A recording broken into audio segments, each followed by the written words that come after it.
Welcome to Disney Driven Life's first movie review. My name is Michael. I'm joined here with Caleb, and we just got out of Five Nights at Freddy's 2, which was, I gotta say, we haven't talked about it since we got out of the movie.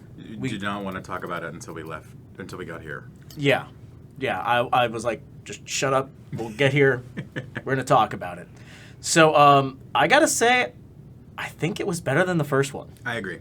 I definitely got to say that, my kids, they hated the first one. They're the target demographic. And they really were like, this is terrible, Dad. Why would you make us watch this? I was like, I don't know. You guys said you wanted to watch Five Nights at Freddy's 2. I thought it was an okay movie. It wasn't the best. It was weak on the horror. Agreed. This one was also weak on the horror, but it went a little more, but not, like, they didn't show anything. They still wanted to keep the PG-13 rating. Yeah, which, it's got its pros and cons when you do that. Yeah. So, I brought Caleb along, though, because he knows a lot about Five Nights at Freddy's and the whole lore around it, so I figured he could bring in a lot of good info regarding that. Absolutely. So, what did you see in the movie that you felt was really good with the lore, like keeping in true with it? Yeah, they pay a lot of homage to the designs of certain rooms and certain buildings. They pay homage to the design of the characters. I mean, they did a fantastic job with that. Yeah. Production design, they got their paycheck very well. 100%. There were certain little blink and you'll miss it moments that really do show in depth how much they wanted to bring the story to the screen and tell the story in a whole different light. Yeah. And it was very well executed. Yeah, I know my kids, they were always upset, about the fact that it's not true to the games. And I've played the games, but I'm not that demographic. So for me, it's like, okay, yeah, I know the games, and I followed, Matt Pat's different things that he's done for theories on Five Nights at Freddy's. Mm-hmm. But, I haven't read the books or anything. I've read all of the books, all 3 different series. I've watched all of the videos. I've played all of the games, but I've only prefer the story to the actual gameplay. Yeah. The story of it is what entices me, and as one of the lore fanatics, you're getting your money's worth, 1,000%. Yeah.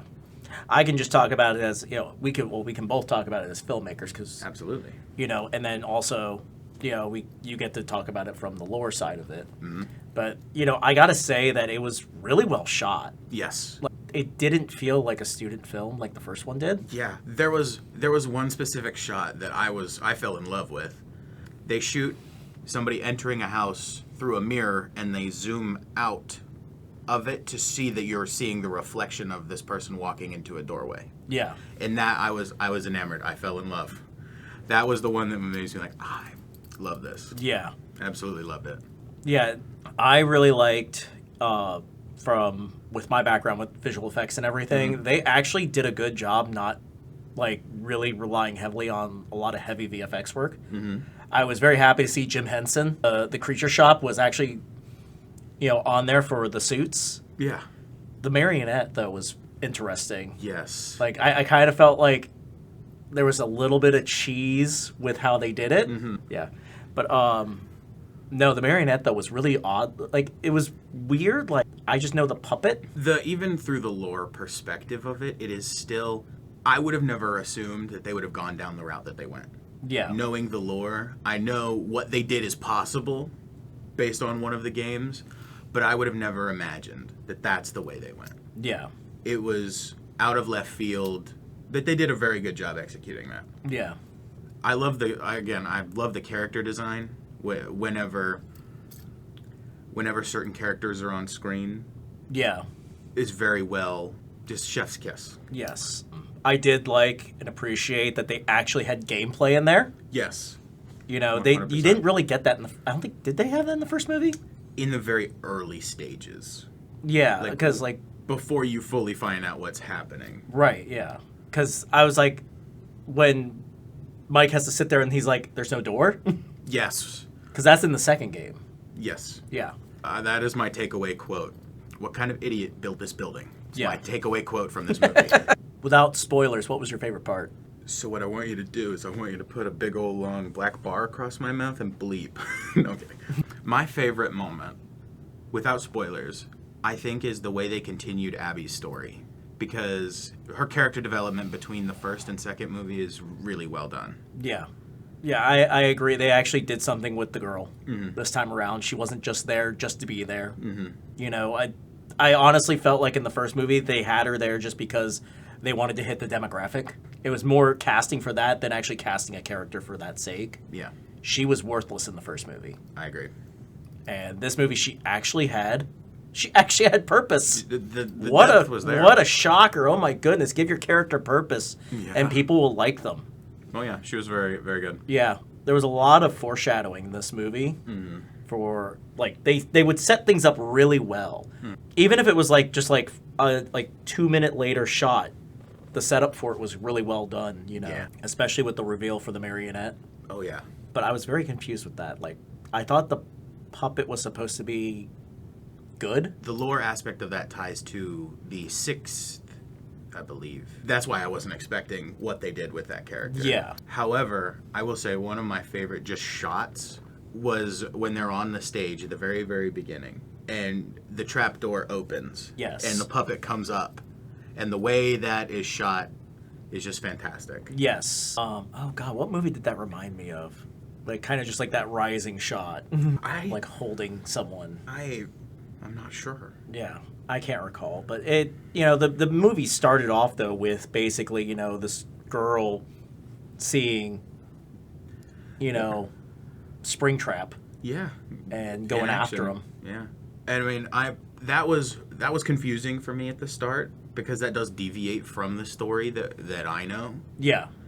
But if you're going to watch these movies and expect them to be exactly like the games, you're not watching it for the right reasons. Scott has always had this way of showing every different medium that he makes, whether it's a game, whether it's a book, whether it's an animated short. Every different medium shows a different way to tell the story, and if you watch this to see the different ways they're telling the story, certain elements will clear up the picture that we already know from the games. So when I was watching, I was looking for those things. Yeah. I was looking for the little details like, oh, this explains this, and this is where I could see the pieces coming together. Right. And of course, you're not going to get all of that from just the second movie in the franchise. But yeah. You know, maybe we'll see something in the third movie. Maybe. They do pay homage in this movie. Certain elements from the design of this pizzeria, which comparatively speaking to the original or like the FNAF 1, they outright tell you that the pizzeria that you're in this movie was the first location. Yes. That was cool. That was really nice to know. It sets a precedent for where the story goes from there. But certain key design features, I'm going to just say it. For example, the river. Yes. That is a tie-in from one of the books there. Okay. And like the Kid Cove or whatever it was called. Yeah. That is a tie-in to another game.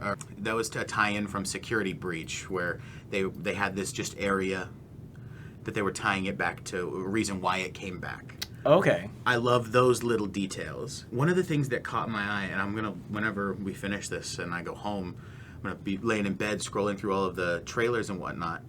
When they're looking out the door into the pizzeria, there was the face mask, the purple face mask up above. I don't know if you had seen it, but I was trying to see if that was trying to tease to something. Right. Because I feel like the way these movies have gone, everything is in there for a reason. Yeah. I feel like that's teasing something. But that was something that caught my eye, and I was trying to make out what face it was.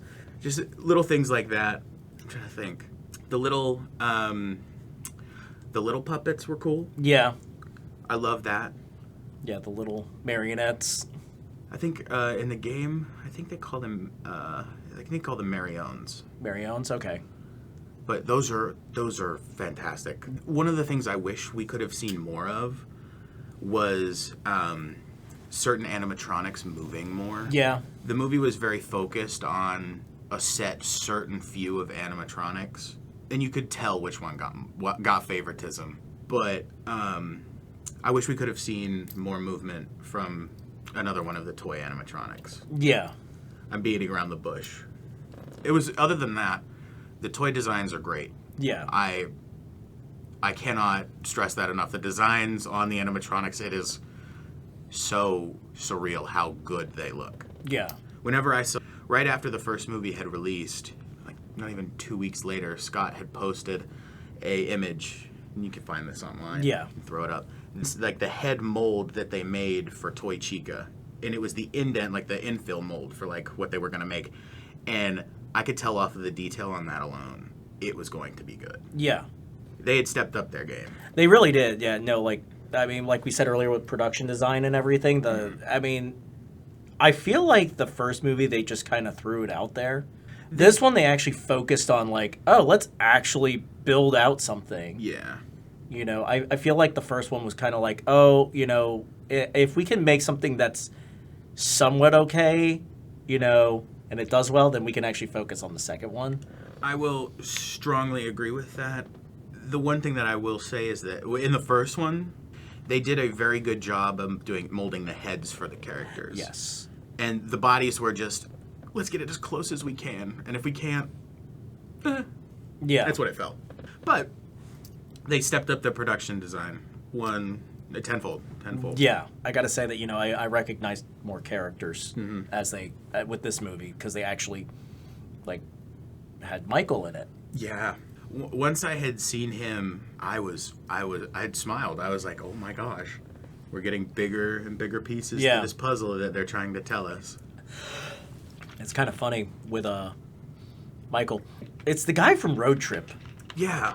Oh my God, his name is escaping me. I know his face, not you his know, name.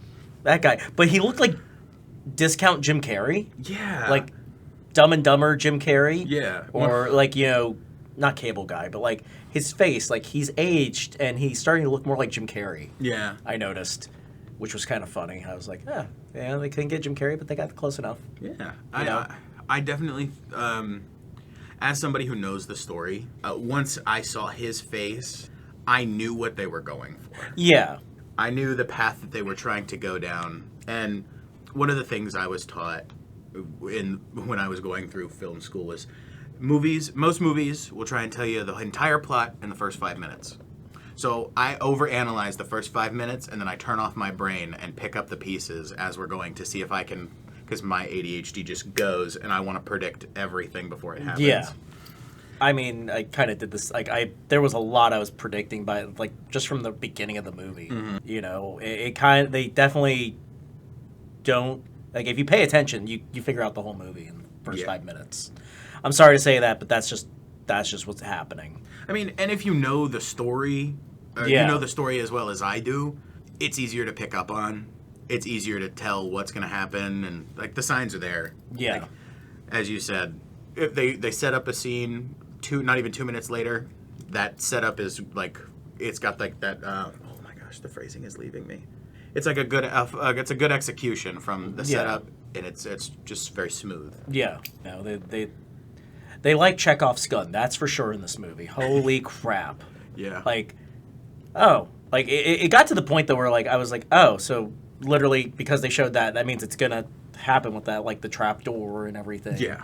Like she steps on the trap door.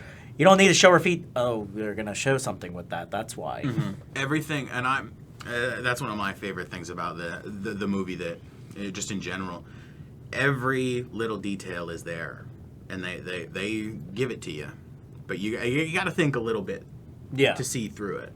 But it is a good movie. Yeah, no, I enjoyed it as a moviegoer. You know, when it's out, you know, as of today, it's out. But I am curious to see what my kids think about it, because they're the ones in my house that will tell me if it's crap because it's not following the games, or, you know, what they know from their research of Five Nights at Freddy's. Because, you know, a lot of people liked the first one. My kids, they came and actually yelled at me for letting them watch it because they said it was so bad. Like, I was like, I'm sorry, you know? Yeah. Whenever, upon my first reaction to watching that movie for the first time, I was bothered because it was not what I was expecting. Because I watched maybe one of the trailers, and I set myself into an expectation, which I have since broken that habit of doing. And I set myself up for this expectation. It was nothing like that. And I was like, oh.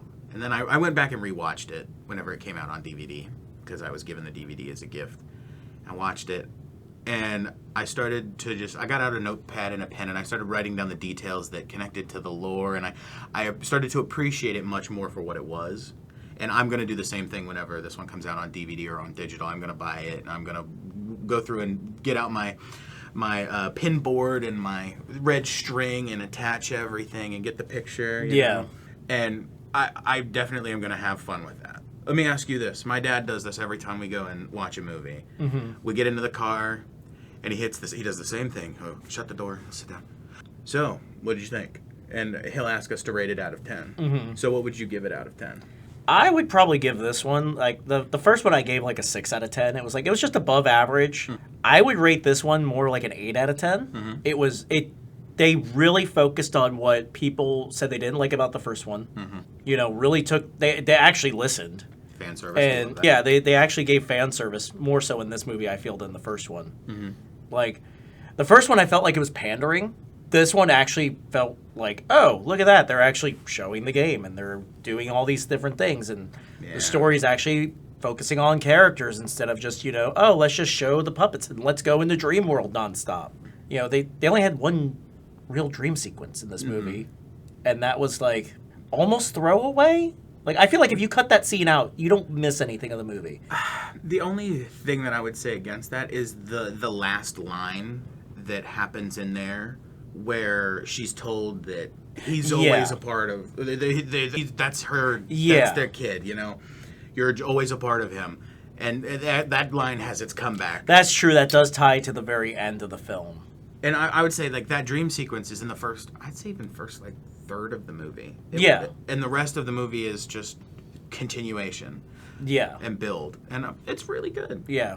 I didn't even think about that, really. But, yeah, you're right. That did kind of tie into... at the end, where they're all there and everything. The ending was actually very shocking. I have a love-hate relationship with the way they ended the movie. Yeah. Because I'm impatient. I didn't get into the lore of Five Nights at Freddy's until almost all of the games were out. Or at least for the original, like, 7 games, depending on how far you want to go in depth to the original story. But I'm impatient, and I'm like, man, I want the next one. And I'm like, I have to wait a year. Yeah. I have to wait a year or so. I'm upset because it was just that good. Yeah. Whenever the puppet takes control is very well done. Yeah, they did a good job with her when she becomes the marionette or puppet. Mm-hmm. Is there a difference? Synonymous. Okay, that's what I thought. Matt Pat always referred to it as a puppet. Yeah, the puppet. The only separation is the puppet. There's the nightmare puppet, but that is its own thing in and of itself. It's not. They're not the same. But the puppet, the marionette, the same thing. Okay. Is Michael bad in the books? Because from the Matt Pat lore that I've watched, so he's not. Brief recap of the main story of the games. Michael is the player that we play as through the first for the first 6 games or 7. I'm not 100% on that, but he is the main character, and the animatronics recognize you. That's why they're attacking you. Right. Whereas I like this twist because they're setting up the Broad family. Yeah. Because in the games, Michael bullies his brother. Right. His brother gets bit and dies, and that's what causes the domino effect. Right. Of the story of the kids dying, Charlie's death, that all stems from the death of his son. Whereas in this, I was shocked that Michael came out on screen. I was stunned. Yeah. I love it. But they didn't even hide it. No. Like the first third of the movie, you see him. I mean, I liked how they did the twist because you see they're like, oh, Mike invited us to the pizzeria, and then he's like, oh, I prefer Michael. It's the pan up to reveal that it wasn't. Yeah, it wasn't. Oh my gosh, Josh Hutcherson. That was his name. I couldn't for a second, but yeah, the pan up to reveal that it wasn't him. Very good. Very good. Yeah, I noticed in the credits, Matt Pat is Bonnie. Yes, they announced that. I want want to say a month and a half ago, 2 months ago, at I think it was one of the bigger conventions. Oh, too. wow. Okay. But I will say this. Megan Fox as Toy Chica was not bad.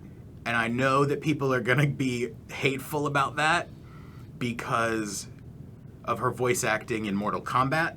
Have you heard it? No. It is atrocious. I mean... She feels robotic. Or like she's emotionless when she's reading the script for Mortal Kombat. Whereas this is a good fit for her. She's monotone. And it fits the character because... she didn't have to act. No.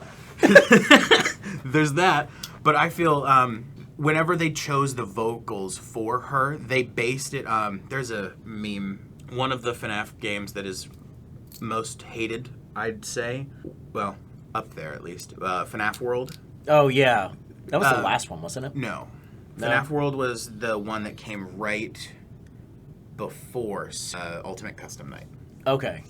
It was meant to be like an MMO or like an RPG type game. Oh my goodness. They chose, there's a vocal line, you play a mini game where it's like almost like Star Fox. Mm-hmm. That's what the reference is. Chica's little face pops up in the bottom and she says over and over again, "You won't get tired of my voice, will you? You won't get tired of my voice." Tired of my voice, will you? They went for that. They went for that vocal, that like stylized for Toy Chica, and it works. I'm actually happy with that. I found it interesting that they decided to have the animatronics talk, the toy ones. Yeah, but like, I was not expecting that. Whenever they announced that Matt Pat Kellen Goff, who does the voice of Freddy and Funtime Freddy and Glamrock. Yeah. Glamrock Freddy. When he does the voices of those characters, and it's slow like it is in the movie. But they also had a voice for Toy Freddy in Ultimate Custom Night. Yeah. And it sounded more goofy and doofy. I wish they would have gone that route. Because the lines that he does say are very... I feel like they would have hit better if they were goofy and doofy. Yeah, he didn't have a lot. Mm-mm. I think he had, really one line? I think I would be willing to say he had at most 3. Yeah. Bonnie, unfortunately, I wish we would have heard him more. I was not expecting the route that they went with his voice. Yeah, because I didn't even recognize it as Matt Pat. No, I knew it was because I saw the announcement. But I'm shocked that was the route that they went with that voice. And then Chica, we've already touched on. Yeah. I think overall, the sound design for the withered animatronics. Let's go there. Yeah, oh god, yeah. Those... It's almost... I saw where the budget went. Yeah. It's... Holy crap. It was monstrous. It was not metallic. It was not robotic. It was monstrous. Yeah. I would say it was akin to, like... At one point, I think it was Freddy. Or no. It was Foxy, actually. Yeah. Foxy has this growl that is akin to, like, the aliens growl. Yeah. And I was like... Whoa, I was shocked. Yeah, no, the withered ones, those were crazy. And like Chica had like the tentacles and everything. Mm-hmm. Those are my favorite designs so far. And then Mangled.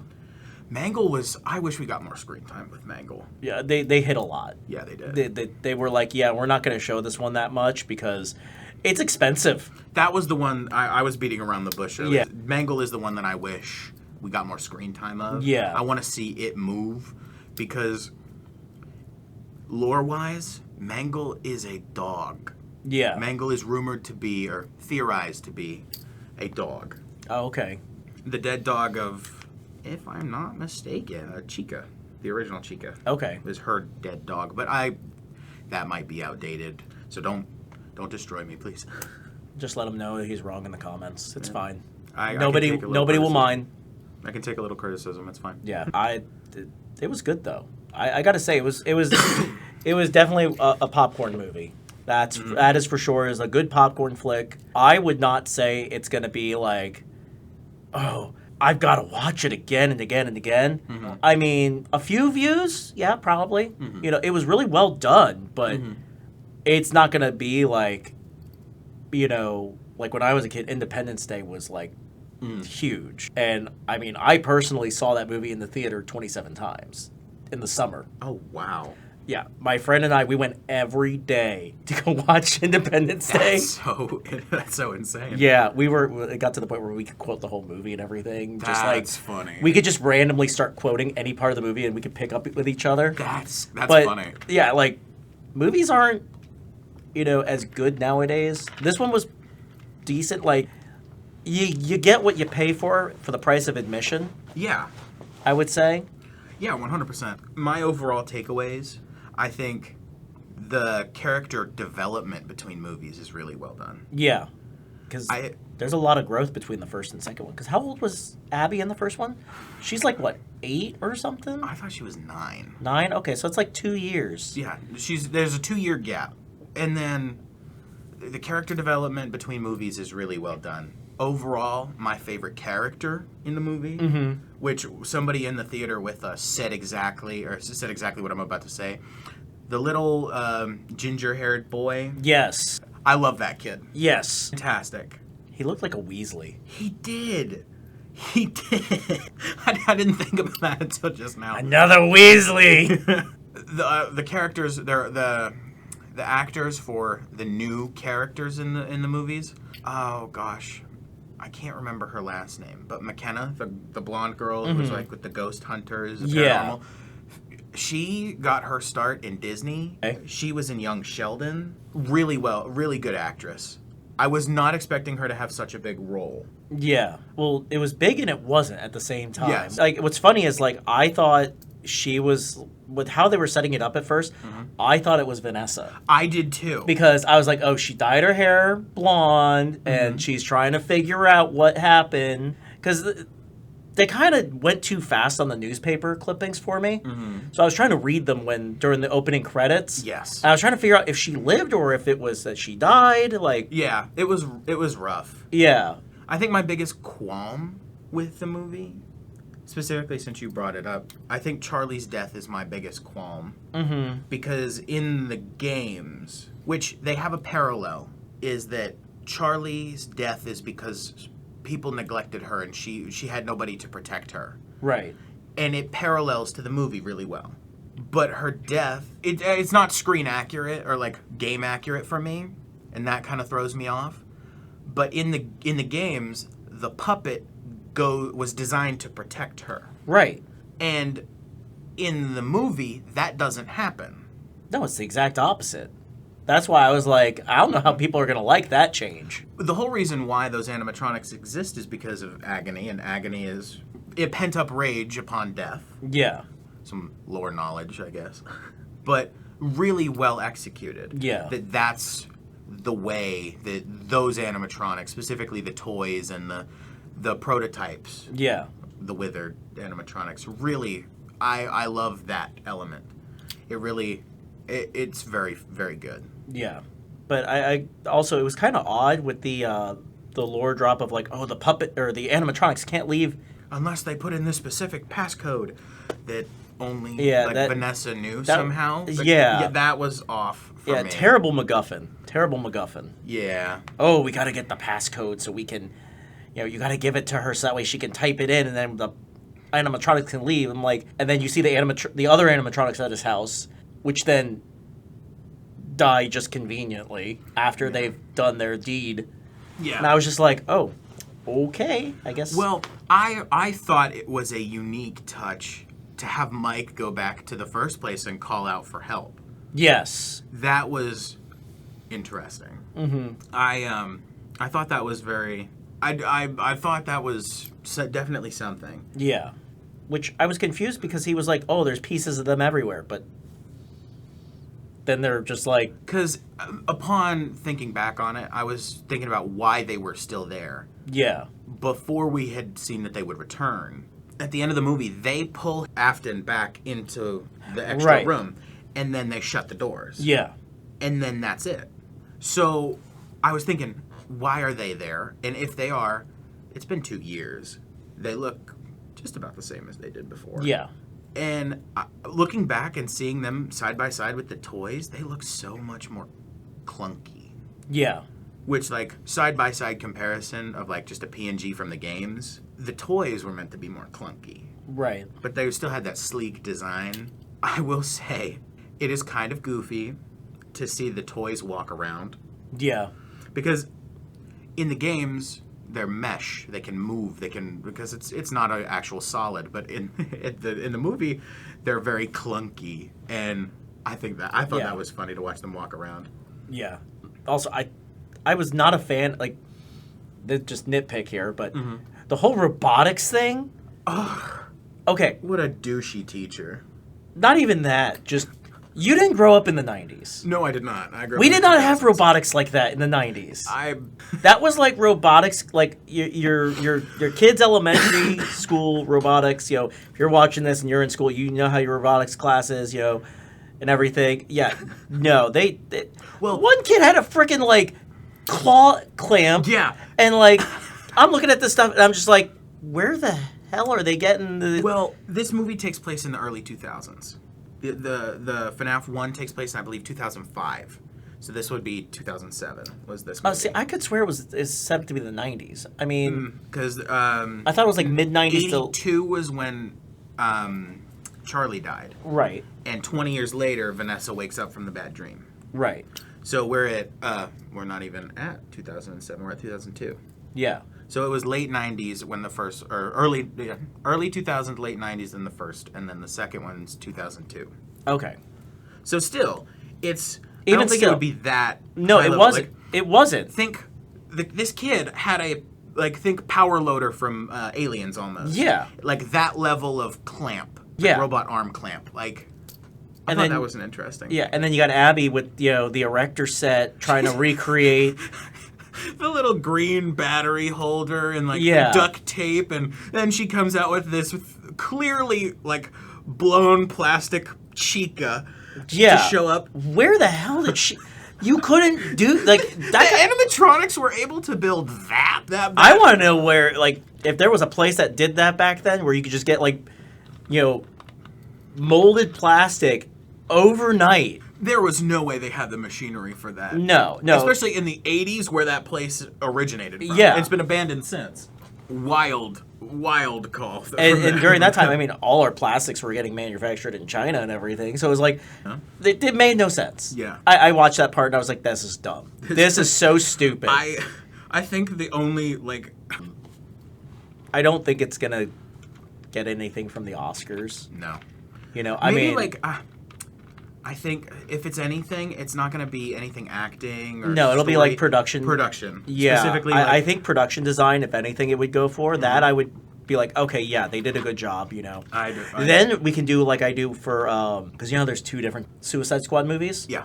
No, one of them technically, you can call it Academy Award-winning Suicide Squad. Was that the first one or the second one? The first one. Really? The first one is Academy Award-winning. That's such a bad movie. Oh.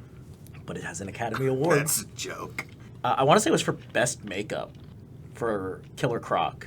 Mind you, there was a Star Trek movie that came out that same year that had like 13 different alien races or something. Like it had a ridiculous amount of makeup design that was varied. Oh my gosh. And they lost to Suicide Squad. I was happy that, you know, Jar Jar Abrams failed winning an award, but at the same time it's like... Like at what cost? Yeah. There's a reference. If I get this, I can hold this over his head forever. Yeah. Like, oh, where's that from? That's gonna kill me. I'm gonna try and remember. We'll pop it up on screen. If I can find it, we'll pop it up. Yeah. But no, I actually enjoyed the movie though. Yeah, I did as well. You know, it's worth the price of admission. I would say that. You know what though? I do notice because this is the third movie now that I've done something with Disney-driven life on for horror films. And him was very different, but like this and Megan 2.0. Did you see that one? I did not. Okay. You can say what you want. So Megan 2.0 is Terminator 2. Okay? That is the easiest way to describe that movie. It's Terminator 2. Everybody else said it too. Like I walked out of the theater saying it and everybody along with me wrote about it too. I feel like I could have guessed that, even though I've only seen like one or two trailers. Yeah, you know, the killer robot comes back to kill another robot and also save the child that it's sworn to protect and die in the process of making sure she's saved.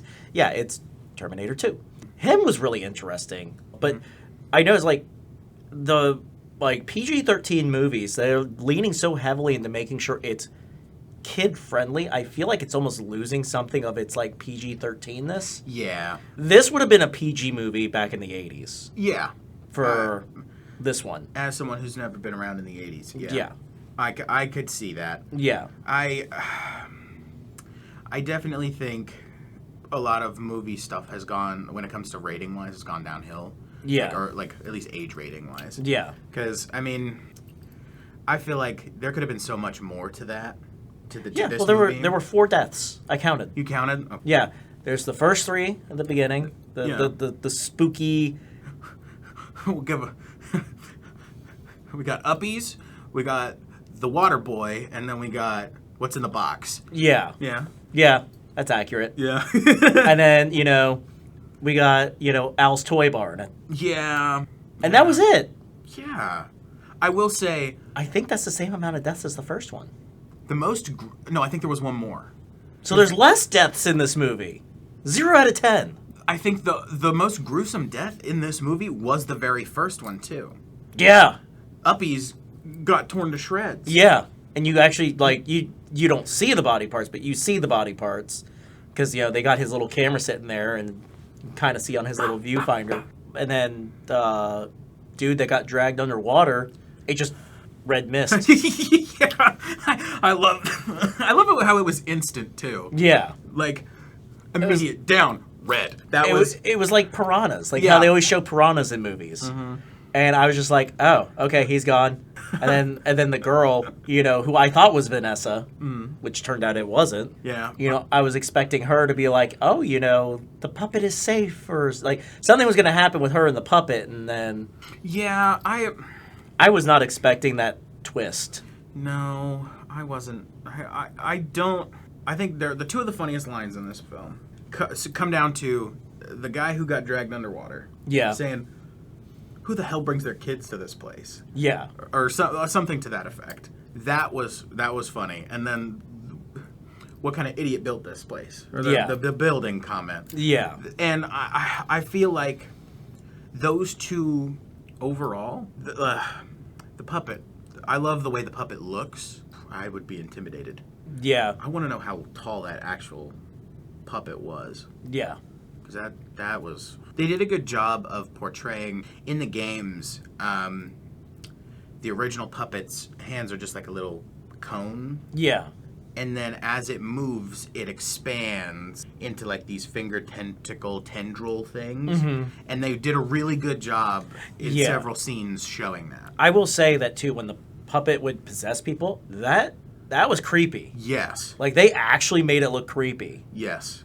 I think my favorite effect that they did, I believe it was between McKenna is the actress's name. Yeah. The first girl. Whenever the puppet is in her, you can see as it leaves her, the tears solidify into like the bricks that are like on the actual like puppet in the games. Right. And I thought that was a cool homage. Little tiny details like that made me happy. The way how they made it move was creepy because it was almost like when you'd make your own like cheesy movie and everything, like you'd have the strings like kind of just like glide across, and they actually, at first I was like, oh man, that looks so terrible. But I was like, well, technically, I mean, if the puppet's always on strings, it's gonna move like that. So they actually, like, as cheesy as it looked, it did actually make sense. Well, I mean, have you seen how it moves in the games? Only in the mini games where it kind of just like floats. It does like this little wiggly walk. You can throw it up on screen. Yeah. Its arms kind of go like this. Like its hands stay kind of stationary, but they go up and down, and the arms just, and like the legs are like, they're arched, but they like, it's almost akin to like stick figures, almost. Okay. Like stick figure animation. That's kind of how it is. Okay. Think Alan Becker. Yes. Kind of like that. And their portrayal in this, seeing the marionette float, threw me. It threw me, I can't lie. Like the actual marionette, or when the puppet was possessing people? When the puppet was possessing people. Yes. It floating, well, them floating, threw me. Specifically in the bedroom, whenever she gets thrown off and to stay away, I was, what? Yeah.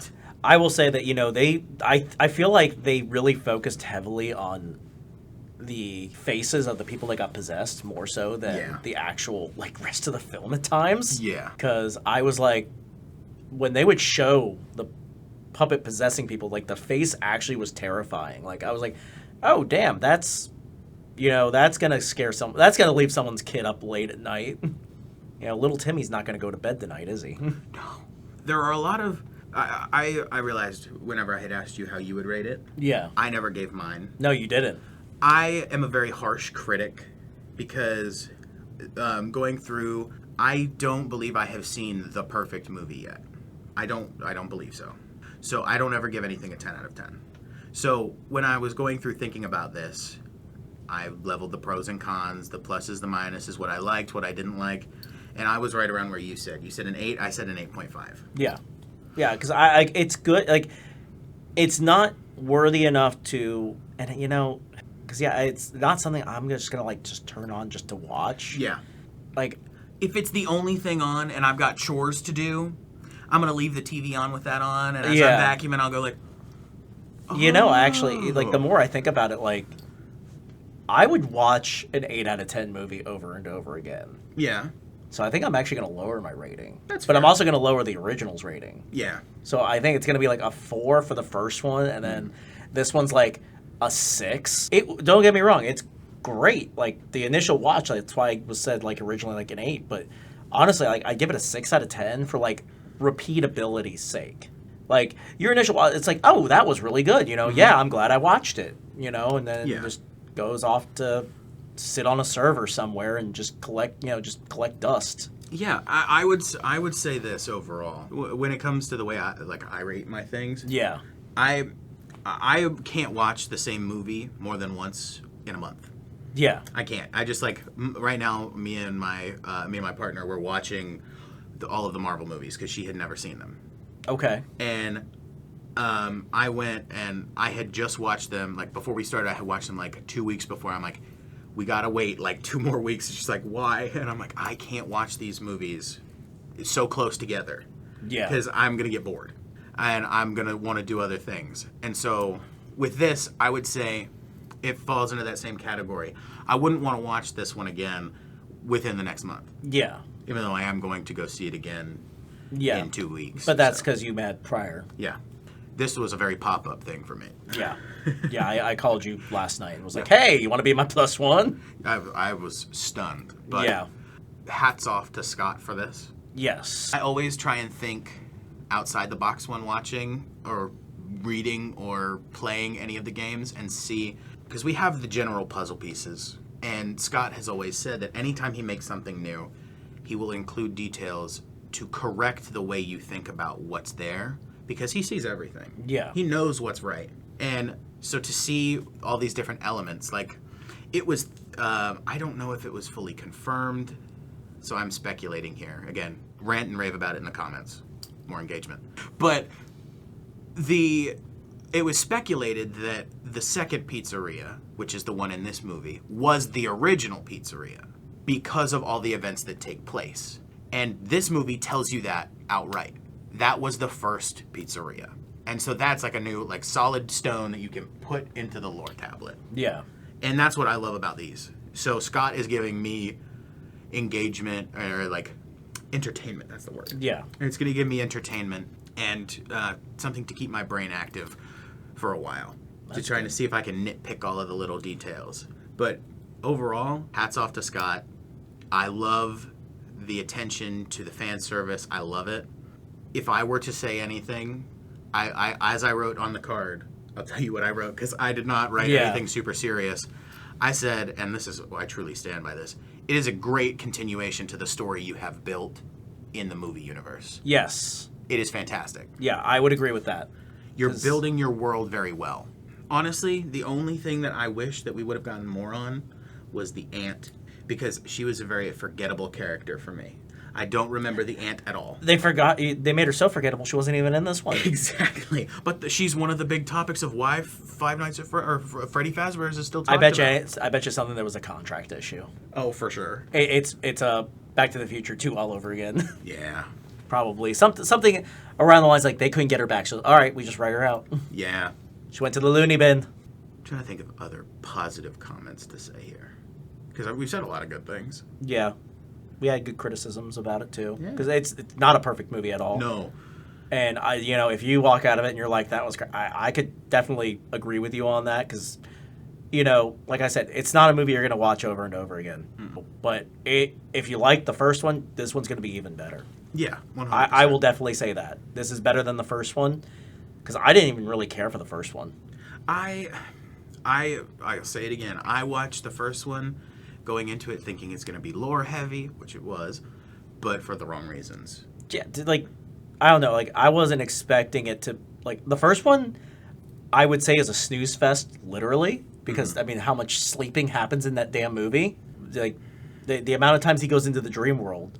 And then I think that was his brother that he sees at the end. Mm-mm. No, that was one of the other kids. The person that he sees is the one that is inside of Toy Freddy. Or not Toy Freddy, Golden Freddy. Yeah. And that kid is in the games is William's youngest son. Okay, that's the bite. Which you can see somewhat of the relation between them. Mm-hmm. Looking at Vanessa and Michael and Mike. Yeah. Or no, I'm sorry, William. My brain stopped. Well, you got William, you got Mike, you got Elizabeth, and Vanessa. Yeah. But Elizabeth is her name in the games. Then you've got the youngest, which you can see their connection, but I don't know if that's the route that they're going for. Yeah. Because in the games, there are 2 spirits inside of Golden Freddy, but they've only shown 1, and I think that's some sort of retcon he's trying to do. Yeah. Wait, what was the name of the girl that got... Cassidy. No. In the movie, the girl that possessed... I thought that was Vanessa. The girl that possessed... Have I said Vanessa this whole time? Thinking it was the puppet? No. You might have... Oh, man, I'm going to have Charlotte. Charlotte, in the games... I hate how forgettable they make some of these people, though. The people that you want to know more about, they hardly ever say their names, and you forget who they are. The best story you could get about Charlotte or Charlie is the FNAF books, The Silver Eyes, The Twisted Ones, and The Fourth Closet. That is her story. Okay. And that story was meant to show what originally was Scott's plan for the FNAF timeline. Yeah, because Charlotte, that's Henry's daughter. Correct. Yeah, which makes sense why the two of them were friends at the beginning of the movie. But yeah, they were... It's speculated in the games that they only worked together because William he saw success in what they were doing, and then he stole all of the designs. Yeah. He was a greedy businessman. Oh, so it's Steve Jobs and Steve Wozniak. Okay. Mm-hmm. Easy enough to know. Yeah. It's pretty straightforward. Yeah. Seeing the parallels, I'm genuinely curious what... I don't recall, because in the games, like I said, William's whole reason of becoming this murderous thing is that his son dies. Yeah. And he sees that his son possesses this robot. Or he tries to put it back together, and he finds the possession. He stumbles across it. And he's like, I have to recreate this. He becomes this scientist. Yeah. And so he goes and kills more, and it works. And that's why he's alive in the suit at the end. Yeah. In Springtrap. But I don't know. What I'm curious is to see what was why he... I don't recall enough of the first movie if they showed why he was the killer. No, it's literally at the end of the movie. I remember that. Is it? Yeah, because I remember my kids, they were really like... They thought that was just like... They were like, really? Like, you're now gonna like drop that on us? Mm-hmm. With the Springtrap suit? Like, they didn't show it once throughout the whole movie. Yeah. Except for because he also is the guy that gives them the job at the place. I want to know what his reason was.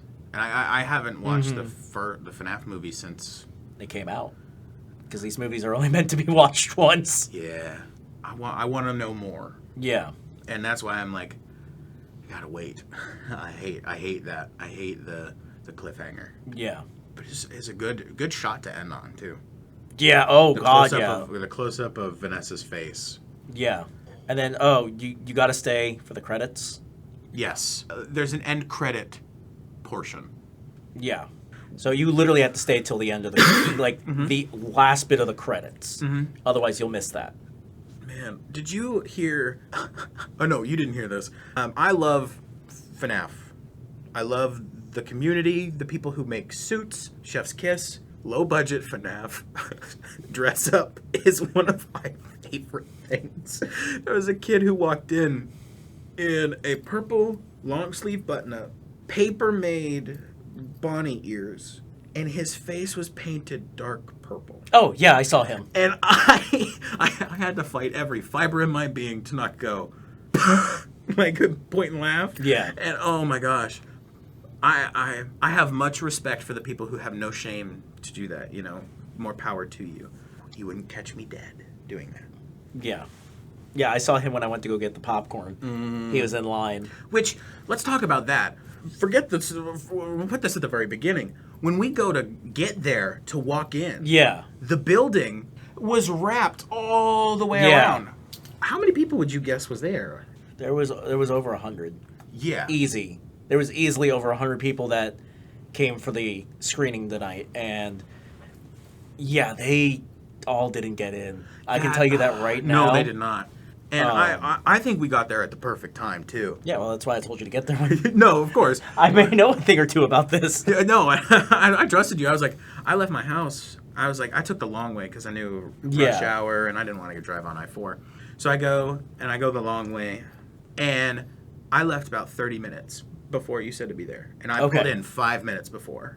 And you were still pulling up after that. Yeah. So I sat in my car for 5-6 minutes. But I was like, I saw the line of people, and it's nice to be a part of like a community like that. I would definitely say I'm a part of the fan base, 100%. But seeing people, like, they've got their masks on, like there were a couple kids with like the first movies, like the main four, their masks, they were chasing each other around, waiting to get in.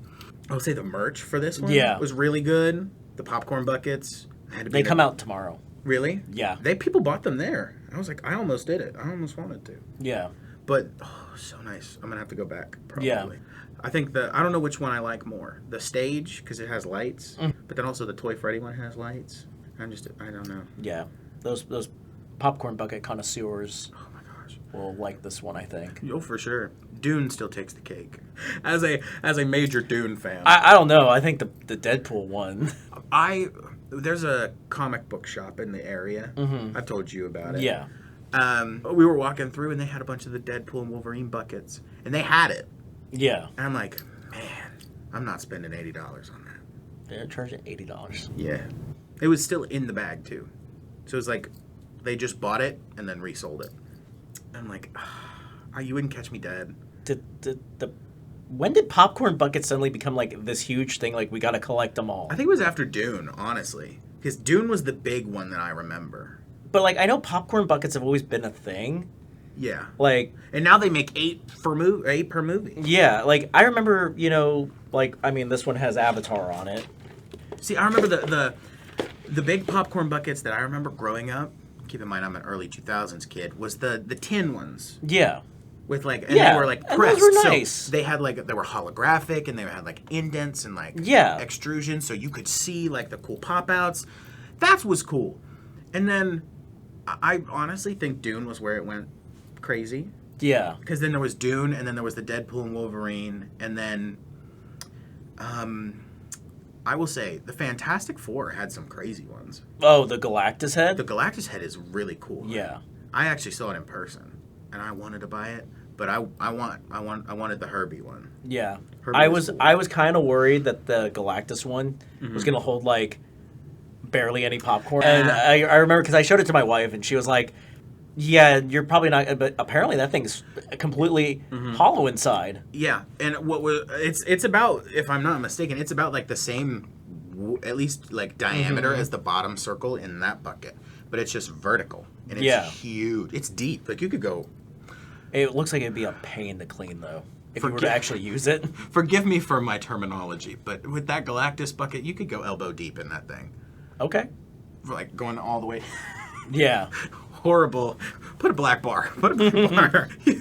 Just get all up. Unnecessary censorship. Yes. We could definitely make some fun out of this. Oh yeah. But no, I think that was overall though it wasn't bad. Just I'm probably not gonna think about it in a month. Unfortunately, I probably will, but that's just because I'm a lore freak. Yeah. Well, I take that back. I probably will think about it in a month because by then my kids can watch it Yeah. at home. Yeah, because that's about the turnaround nowadays. Yeah, I mean, I kind of miss the days of when like movies were in the theater so long. Mm-hmm. And then it was like, oh, then you had to wait like 6 months for it to come out on video. Yeah, and now you get like Simulcast. Did you see the Frankenstein? Did you hear about the turnaround on that one? The No. day it left theaters, Netflix. Oh, yeah. That is insane. Yeah. And I'm kind of glad, as a Marvel movie fan, that Marvel still does that delay. Because it lets it sit and resonate. Yeah. Like, I saw the Fantastic Four with my family in June. Yeah. We all went and saw it. And that movie lived in my head rent-free. From June to October when it came out on DVD. And I bought it on DVD immediately. Yeah. That is one of my favorite movies. Right. I wouldn't say it's top 10, but it is one of my favorite movies. The way that Disney prolongs that by letting you get to live on it a little bit. Yeah. You let it sit in your head and you I love that element of movies now. Where it's like, at least they still hold on to that. Yeah. But I don't think it's a good thing. Oh, once it leaves the theaters, we're too impatient. Yeah. Yeah, agreed. I mean, I stopped using TikTok for so long. Oh, good for you.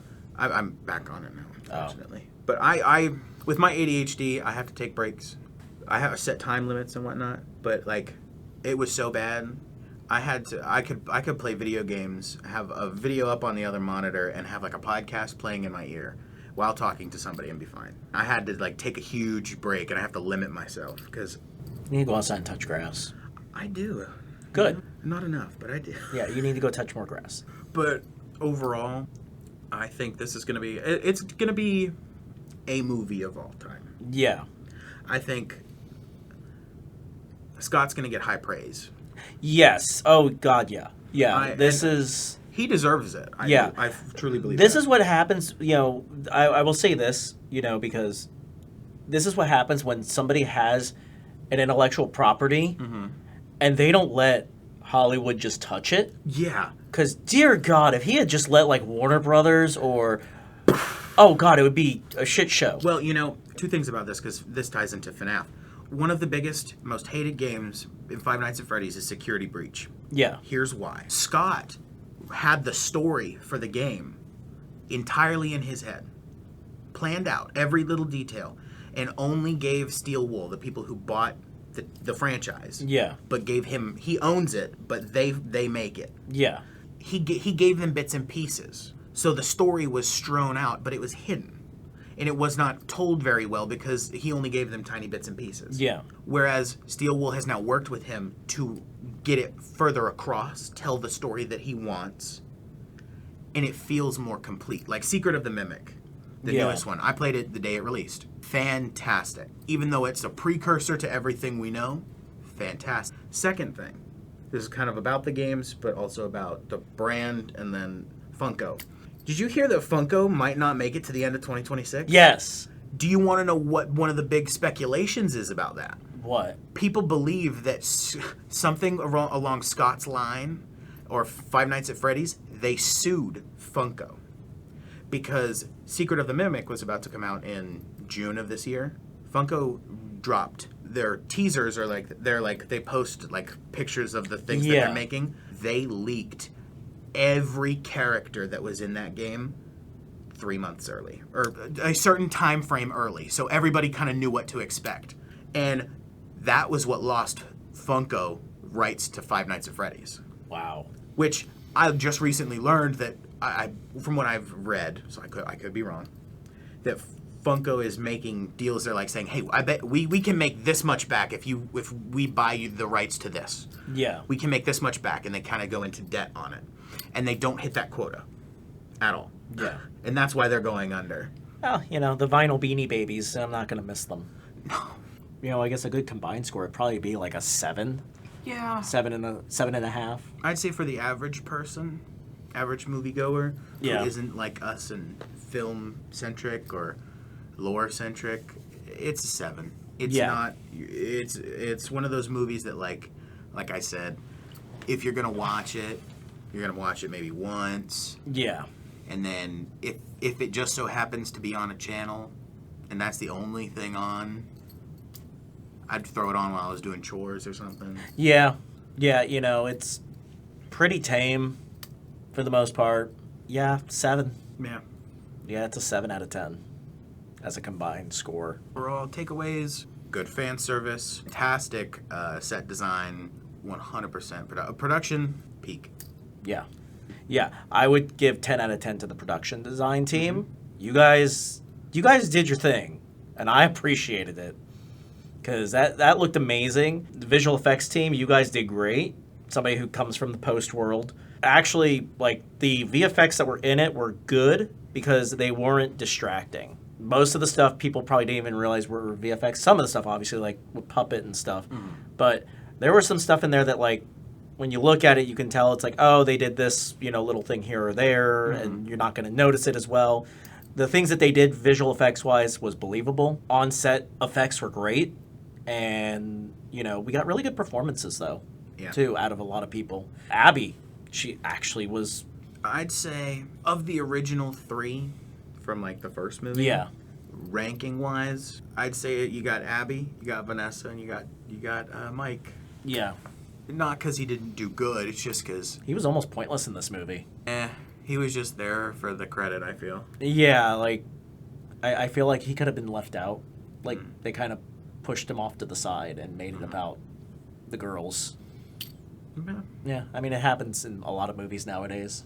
It wasn't Witcher levels of bad. Like, oh, we're going to just put the guy over here and, like, they had story built up on why characters happen the way they do, and he's not helpless in the movie or anything. He gets things done. He helps save the day and everything. But yeah, he his character though was not much.